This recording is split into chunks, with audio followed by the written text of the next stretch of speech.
It's Andy Meldrum, your club captain, and I'm here with Leah Haywood, your second-year apprentice. And today we're going to learn how to rake bunkers. Okay Leah, disaster. I've hit my ball into the bunker here on 16. So first step, do I just walk in and get ready to hit my shot? No. First you're going to identify which rake you're going to use. You're going to bring it out of the bunker before you walk all the way through the bunker and hit your ball. That makes sense. Yes. All right, let's do it. Woo. Andy, you've identified the rake you're going to use. First you're going to go and pick it up, trace back your footsteps and then hit your ball.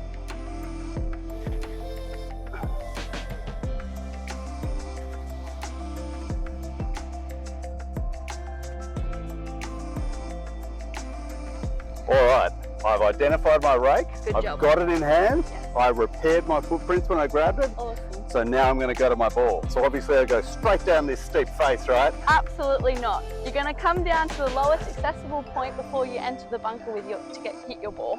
Okay, that does make more sense. Andy, this is your low point closest to the ball. This is where I always want you to enter and exit your bunker. Alrighty. Well, Leah has helped me identify the low point closest to my ball.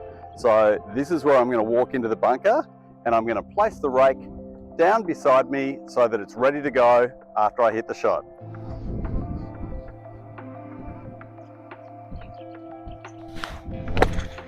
Go in. I didn't go in. That wasn't such a bad shot. Now that you've tried, you're going to toss your club outside of the bunker so that you can use two hands to rake over your footprints because you don't want to be a one-hand wally. You're right. Nobody wants to be a one-hand wally. So I'm going to gently toss my club out of the bunker and then pick up the rake with both hands.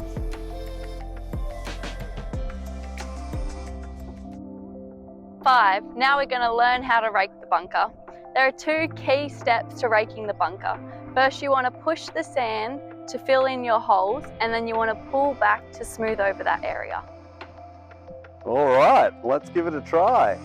So I'm going to push sand to smooth over these big holes that I've made. And then I'm going to pull towards me to smooth the sand afterwards.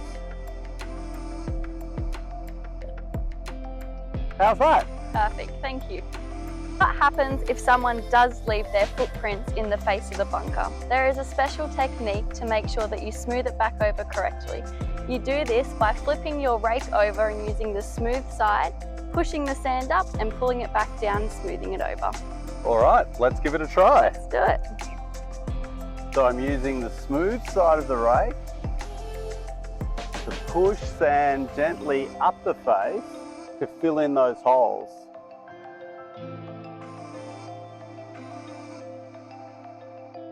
And those deep footprints left by a thoughtless golfer are no more. Gone. Thank you. Step 6, you've repaired your divot. Now you're going to exit the bunker, raking your footprints behind you. All right. So I'm heading back towards the low point that I entered from. Yes. And I can see the footprints that I made on the way in, and I'm just raking behind me as I go.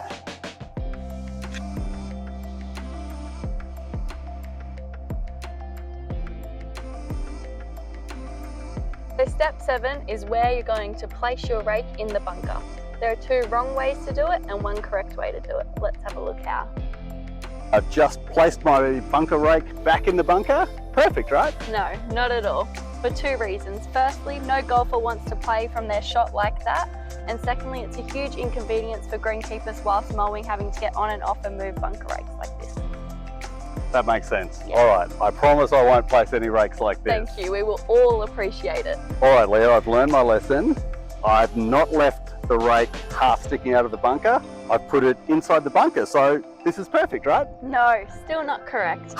Firstly, it's not on the lowest point. And secondly, once again, it is affecting the ball in its play. All right, I better not do this one anymore No, either. please don't. Andy. You clearly need some tips on how to place your bunker rake in the bunker correctly. All right, that's fair. First, you're going to identify your low spot. All right, I've got my low point here. This is where I enter and exit. Yes, absolutely.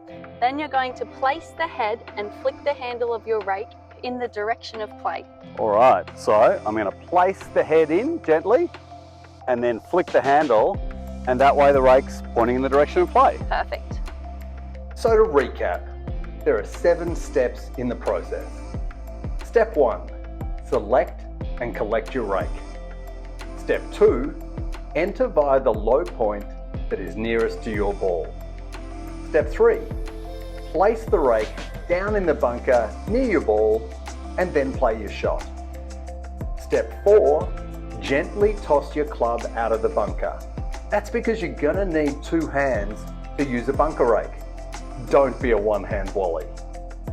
Step 5, move sand by pushing the rake away from you using the reverse side of the rake, and then smooth sand by pulling the rake towards you using the time side. Step 6, exit via the same low point you entered from, pulling the rake behind you. And lastly, step 7, put the rake fully back inside the bunker and not on the edge. Place it on a flat area by placing the head and flicking the handle, ensuring that the rake is pointing in the direction of play. So there you have it, guys. That's how you rake a bunker perfectly at Maroochy River Golf Club. I want to give a huge shout out to Leah and Dan from our course crew for helping me put this video together. You were amazing, guys. And lastly, as members, let's make sure that anytime we find ourselves in a bunker, we leave it not the way we found it, but the way we'd love to find it. And in the meantime, hit 'em well.